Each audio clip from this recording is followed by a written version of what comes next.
Buongiorno, benvenuti.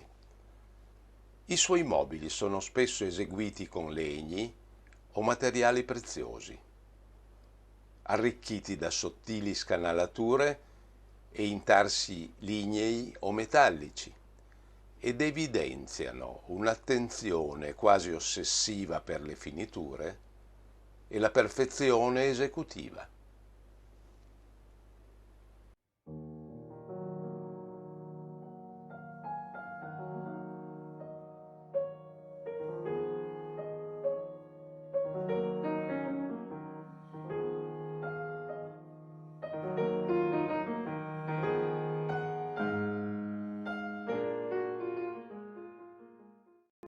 Paolo Buffa è architetto e designer.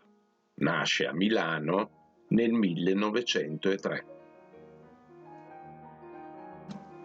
È figlio d'arte, in quanto il padre Giovanni aveva fondato, assieme ad altri 3 soci, una apprezzata bottega per vetrate artistiche. E inoltre, con Eugenio Quarti, di cui abbiamo parlato nella puntata numero 18, e Alessandro Mazzucotelli, era fra gli innovatori delle arti applicate del primo Novecento. Nel 1923 inizia l'attività lavorando nello studio di Gio Ponti e Emilio Lancia, dove entra in rapporto con il mondo professionale lombardo e dove assorbe i risultati di una ricerca formale allora indirizzata al neoclassicismo.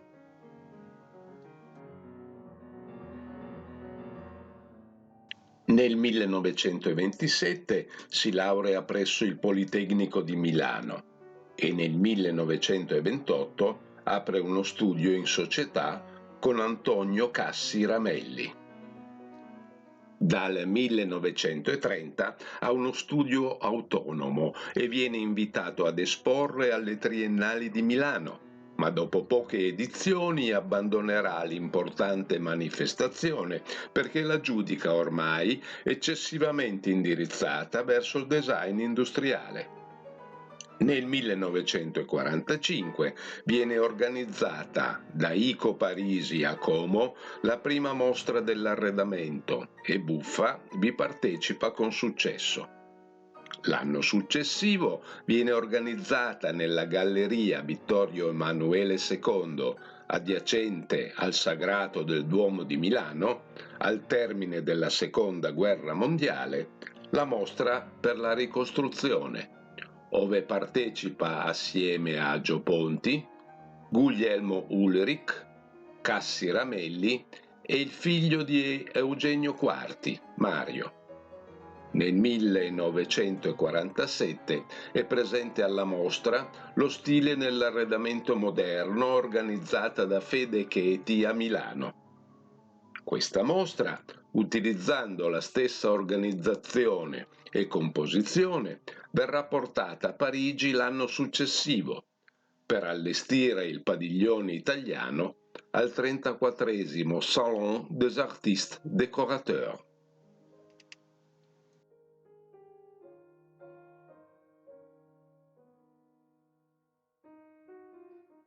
Nella sua lunga attività professionale, l'architetto Paolo Buffa si cimenta nella progettazione di abitazioni e uffici, arredamenti navali, ma in special modo mobili.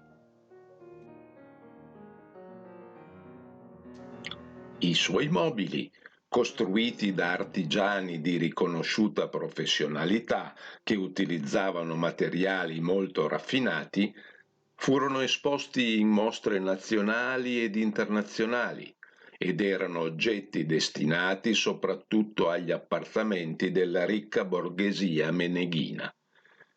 Nell'ambito dell'arredamento di lusso, il richiamo a forme della tradizione e l'uso di materiali preziosi andava incontro, infatti, alla richiesta dell'utenza di avere oggetti la cui bellezza rispondesse anche ad una necessità di decorazione e consentiva agli artigiani esecutori di esprimere al meglio la propria abilità e perizia esecutiva e la sensibilità nell'uso e il trattamento dei materiali. Buffa è uno di quei personaggi che con Ulrich, Buzzi, Cassi, Marelli e così via, e numerosi altri anche in Europa, hanno continuato nel tempo a lavorare, attingendo dal patrimonio figurativo e costruttivo degli stili storici, attualizzandolo e facendolo diventare elemento propulsivo della produzione artigianale e della media industria.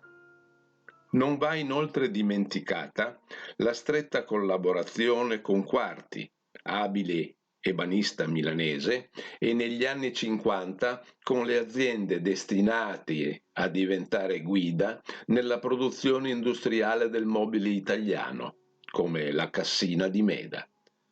Ci pare infine necessario sottolineare alcune caratteristiche ricorrenti nel lavoro di Buffa, come l'uso di materiali preziosi, legni quali il mogano di Cuba, il palissandro, l'ebano e altri, e di lavorazioni sofisticate, delicati intagli, elaborati intarsi, fusioni e cesellature.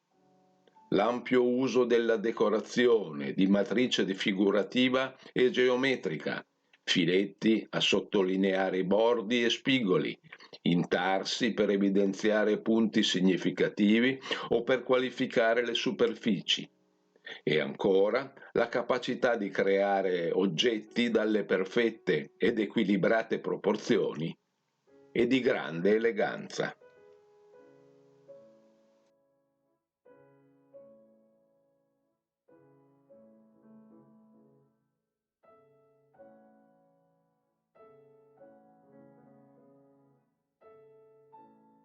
In anni recenti l'azienda eredi di Angelo Marelli di Cantù ha iniziato a riscoprire alcuni dei grandi progettisti attivi a metà del Novecento e in primo luogo Paolo Buffa, figura estremamente interessante e innovativa nel panorama della progettazione d'arredo nazionale, di cui ha realizzato alcune riedizioni di importanti mobili dal valore estetico ancora molto attuale.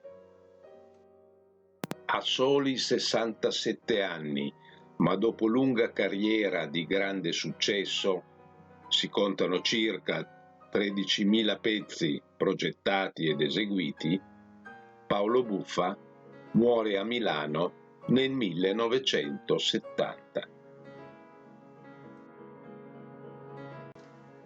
Nel ringraziare per l'attenzione, porgo un caro saluto.